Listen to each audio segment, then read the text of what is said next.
Allahu Akbar Allah. Tidurlah dulu. Kau, rehat dulu. Tuhan ku faham. Terbaik. Macam nilah calon syurga aku. Baik ni. Hebat. Mata kau dah jadi alat aku. Kau tak perlu aku goda lagi. Kau sendiri dah buat kerja aku. Bodoh lah orang ni. Smart betul. Dalam senyum pun boleh hina orang. Sampai malaikat pun keliru. Kau ni baik ke busuk? Malaslah nak minta maaf dengan kau. Terbaik. Ego kau tinggi. Aku suka manusia yang fikir aku tak salah. Semak lah. Mak call pagi-pagi.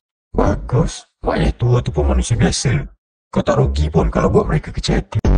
Cantiknya. Sebab aku make up lah ni rasa cantik. Sean, kau bukan sombong. Kau confident. Aku paling suka orang yang guna perkataan moden untuk halalkan dosa.